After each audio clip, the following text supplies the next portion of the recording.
Make it happen.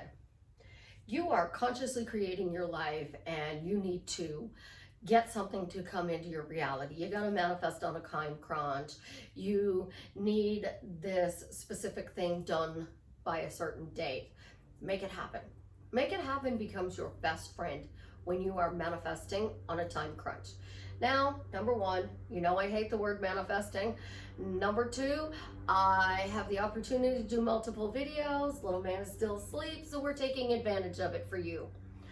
So just bear with me. This is Susie, your beautiful millionaire swan queen. Welcome back to the garden, my beautiful duckling. Subscribe, smash the like button, share my video, and I will love you forever. I am the best life coach with a 99.6% success rate in helping people get back together with the love of their life. If you'd be interested in working with me one-on-one or joining my paid Facebook group, check out the links in the description below. So the mowers are still here. Sorry guys, but I'm doing my best. If you hear them, heads up. Making it happen. When you are manifesting on a time crunch and you need the rent paid by a certain date, you need to be at an appointment and things are just going chaotic and your car won't start and you need somebody to come pick you up. It doesn't matter what the situation is. Make it happen. Make it happen is where a lot of people fail to focus. So you are saying yes to the chaos, yes to being late, yes to not making that thing. You're telling the one consciousness, oh my God, I'm not going to make my appointment. I'm not going to make my appointment. I'm not going to make my appointment. You're already saying you're not going to make it. So when you are doing your phrases, your questions, and your statements, how many of you are actually saying that it's happening? I see movement. Yes, I see movement. How about this? Universe, I have this desire. I'm not seeing any movement. Make movement happen so I can see that it's being moved to my direction. Because we can all be dancing under the stars with a violin serenading us, but we have to call the violinist. We have to call the photographer. We have to find the doc. How do you do that if all you're talking about is why it's not happening? So making it happen. It's not walking up to your specific person every day and saying, why you don't talk to me? What's wrong with you? I thought we were in a relationship. Why are you not talking to me? I text you, why didn't you answer? It's walking up to your specific person and saying, hello, you look good today. How are you? What do you want? What do you want? I just wanted to say hi. Ask what you did today that was fun. What would you like to do today that's fun? Start changing what you're doing because you're making it happen that they're rejecting you. You are in a relationship with your specific person. You're living with your specific person. And I have clients that are living with their specific person and they've hit a glitch, a speed bump, a hiccup, whatever you want to call it. And all of a sudden, the relationship is bickering and fighting. They're arguing all the time. You're walking around and you're telling everybody, oh my God, he's such a jerk. I mean, he's not doing what I need him to do. He's not meeting my needs. He's so selfish. He's just not hearing me. Like, I am not his slave. What is wrong with him? And we do this. Well, to make the change, you have to make it happen. So how do you make it happen? Let's go with Johnny Depp. When Johnny Depp was doing the movie Pirates of the Caribbean, so sorry, Johnny Depp, Pirates of the Caribbean, he got the script. He had to learn how to speak in that accent. He had to learn how to do a drunk walk sober. He had to learn how to do other things to do that movie. So just the accent alone is going to be difficult for most people. But the accent is the way you're speaking. So you are speaking to your specific person, and I'm going to do a really bad accent here, so I am not making fun of anybody. I'm just trying to make a dramatic point here. It's a wee bit to the Irish world, and I have this beautiful red hair, and my boyfriend loves red hair, so I did my hair red, and now he's still ignoring me, and I just don't understand what he's doing, and I'm really, really trying to be able to give to him, but nothing I seem to do is working. You're making it happen that he's ignoring you. You do this instead. Oh my gosh, my boyfriend loves red hair, so I did my red hair, and it's so beautiful, and it's red, and it really makes my eyes pop green, so I'm Jolene. Yeah, I'm the Dolly Parton song. I'm the woman who's trying to take Dolly's man away. I'm Jolene. And my man can't resist me because I'm Jolene. No man can resist Jolene. I mean, if you're going to steal from Dolly Parton, you're going to take her man. Jolene, she begged her not to do it. You changed the story, but you have to practice this role. You have to practice being in this. Now, I have a friend who lives in Ireland, and she says that my accent is comical, and it's not a true Irish accent, and she's in Dublin, and I just absolutely adore her, and I tell her all the time when we text, I want a phone call. I want a voice recording, because I'm really just friends with you to get that accent down. It takes months of practicing. Now let's think about the show Burn Notice. Michael Weston on every episode would do a different accent. So it might be a Russian accent, it might be an accent from the Bronx, it might be a Chicago accent, it could be an accent from, I don't know, Turkey. Just throwing out some names here. He had a week to learn that accent because they filmed one episode. So he literally had a voice coach, and on Monday he would start learning the lines to film on Friday or Saturday in that accent. Do you think that he went home and he talked in this normal voice? No. More than likely, he went home and he was talking in that accent. He's sitting in a restaurant and he's ordering in a Russian accent. And the waitress knows who he is. And she's like, what's with the accent? What's with the accent? What's with it? Oh, new script and I got to practice the accent. He's going to tell her that, still staying in character. When we are going to run a marathon, we start by maybe running a mile, then we add a mile and a half, and then 2 miles, and we work our way up to 5 miles. And then from 5 miles, we might go to try 10 miles. We couldn't do 10 miles, so we back it down to 7.5 miles. You have to go out and run every day. And making it happen isn't just sitting on the couch, my specific person texts me, my specific person texts me. Making it happen is letting it move so that they actually can text you. But if you are constantly bombarding them 10,000 times a day with text me, text me, text me, text me, or you're constantly going to their job and you're saying, we need to talk. Your specific person is a waitress or a waiter, and you go to the restaurant and you sit down in their station every day to force them to talk to you. And then pretty soon you go into the restaurant and you sit down in their station and somebody else, they won't even wait on me anymore. So now you have the one consciousness, they won't wait on me. You're in their face instead of changing the way you see the situation. So if I wanted to manifest somebody, I could sit here and go, and I could manifest them because I'm telling the one consciousness, I'm meditating, and when I meditate and I deeply relax and I let go of all the stress of the day, whatever I send out, my specific person does. The people who are getting their specific person, number one, have this default. I know I'm going to be with them. Eventually it's going to happen. I just don't know when.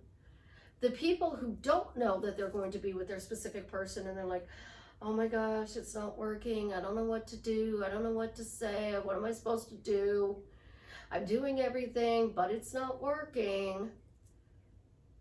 You have to make it happen that you change your words.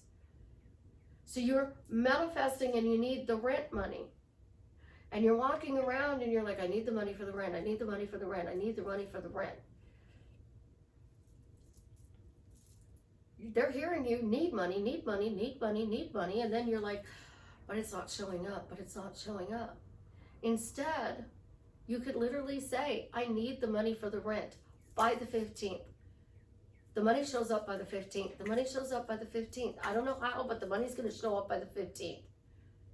The universe is hearing me. I'm sending this out to the one consciousness.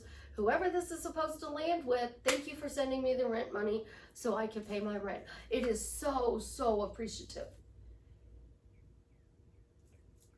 What you're saying out loud to everybody is what is being created in your reality. And the only way to change it is to make it happen where you're doing something different. If you're complaining about your specific person, stop immediately. Start saying, my specific person is an amazing person, and I am so blessed that they are a part of my life. My life is amazing. My life is wonderful. My life is filled with riches. My life is abundant. My life is financially abundant. You guys want to reality jump and jump into a parallel reality. My ex-husband says I live in a world of giggles and smiles. He put me in that world because he would come home and he'd be like, yep, you're in your world of giggles and smiles. And when I was in a bad mood, he'd be like, what happened to your world of giggles and smiles? Like, oh, I'm in a bad mood. Leave me alone. I'm going to go take a nap. When I wake up, I'll be back into my giggles and smiles. When I would get angry with him, I would vent, let it out, and then I would choose to be happy. Choose to be happy. So you're walking around and you're saying, oh, this isn't working. I'm doing everything and nothing's happening. Instead, I tell you guys, you have to say, I see, show me. So let's put this in blunt English. Universe, I want that peanut butter and jelly text from my specific person. Make it happen.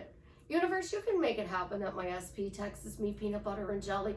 Jared would never text me peanut butter and jelly, but since I recreated Jared and I have this beautiful, loving Jason, Jason's going to text me peanut butter and jelly.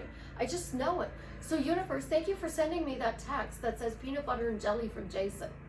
Now I'm not putting it on my specific person, I'm putting it on the universe. And I created Minion Dave, who is actually a beloved friend of mine who passed away.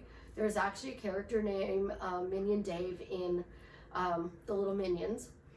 And when I need something, especially if it's pertaining to pest control, if I have a bug problem, Dave, you're laying, you need to help me out here. Dave, I need somebody to get rid of the bugs. Dave, help me out. Send somebody to get rid of the bugs. And I'll bump into somebody, I'll talk to somebody, and bam, it's already taken care of. I know some of the guys that Dave trained before he passed away, and some of them don't do it. Some of them now run their own business.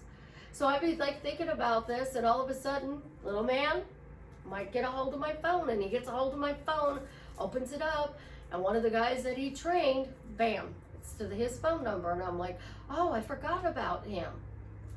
Little man was my delivery service. So Dave helps me to find the person I need. My delivery Dawn was Chance, because he opened up my phone and pulled up somebody's phone number. He occasionally does call people, and he occasionally does send out gibberish texts. In his defense, he thinks everybody is his mother he's calling. In my defense, I forgot to lock the phone, so sorry. Think about what we send out. If you are saying, I don't know how I'm going to make the rent. I don't know how I'm going to get this job. I don't know how I'm going to get to this appointment. I don't know how I'm going to get my specific person back. I went and saw my specific person and he was rude. Don't tell me you're just saying it to me. Because a lot of people do that. They're like, Susie, I'm only saying that to you because I think you need to understand where I'm coming from. So you might not be saying it to your best friend, your mom, your dad, your coworkers, your aunts, your uncles, your cousins. You're probably walking around the house going, "You still haven't texted me, still haven't texted me. It's day 15. You already know the day, so you're like, it's day 15, he hasn't texted me. It's day 27, no text. Day 60, no text. It's been no contact for 2 years, 12 days. You're actually saying it somewhere out loud. And the chances are you're talking to the dog, you're talking to yourself out loud, and you don't even realize it. The other day, I'm on the phone, and I was walking around the apartment, and I thought about something, one of those rare thoughts that I have, and I whispered. And my daughter said, "What are you whispering?" I just looked at her and said, "What?" She's like, "What are you whispering?" I said, "Oh, just nothing. Just had a thought and wandered off." She's like, "Oh, okay." We do that. So when you are focusing on the lack and you need something, especially on a time crunch, instead start saying, make it happen. So you need that rent money by the 15th of the month. Thank you, universe, for making it happen. Thank you, universe, for helping me get my rent paid by the 15th of the month. Thank you, universe, that my rent was paid. Thank you, universe, my rent was paid. Because whoever it's going to in the one consciousness that's going to help you. And a lot of times people will come back and say, "Oh my gosh, my aunt gave me some money. My uncle gave me some money. My dad sent me some money. I had a friend pay me back the money that they owed me," because they kept focusing on it was paid, it was paid, it was paid, it was paid. I don't know how it was paid, but it was paid. But it was paid. Thank you, universe, it was paid. But it was paid. I don't know how, but it was paid. Manifesting on a time crunch is no different than manifesting anything else. You got to stop saying out loud anything that goes against what you want, and you have to start focusing on the end. So what is your end goal? If it is to get that job, thank you, I got the job. Isn't it wonderful I got the job? Why did I get the job? Because Susie said so. Now I know that's not a big thing in a lot of worlds, but you're not manifesting alone when you say because Susie said so. I do have a friend that she says that she uses me if she knows I would approve. If I wouldn't approve, she uses somebody else. She knows me so well, she says, "I use somebody else if you don't, I know you won't approve." And I'm like, "Well, what didn't I approve of today?" And she'll tell me, and sometimes she'll be like, "Yeah, I wouldn't approve of that, but you know, that's not my choice, that's yours. But okay, did you get it?" "Yeah, I got it." "Oh, that's great." Just because I don't approve doesn't mean you can't have it. And the number one question I ask my clients is, why do you want this? Why do you want the relationship? Why do you want the money? Why do you want the job? And they're like, "Oh, well, then maybe I should give up." No, I'm trying to understand what you're moving towards. I'm trying to find your words to help you to get that. So what you are saying, those words are so important because you're not making it happen. And unless you actually focus on the end when you're manifesting in a time crunch, how can it show up? Start using your words to empower your life. And stop using negative phrases, thoughts, and feelings to create more negative in your life. I love you guys. Have an absolutely positively amazing day. As always, leave me a comment and let me know how I am drastically changing your life for the better.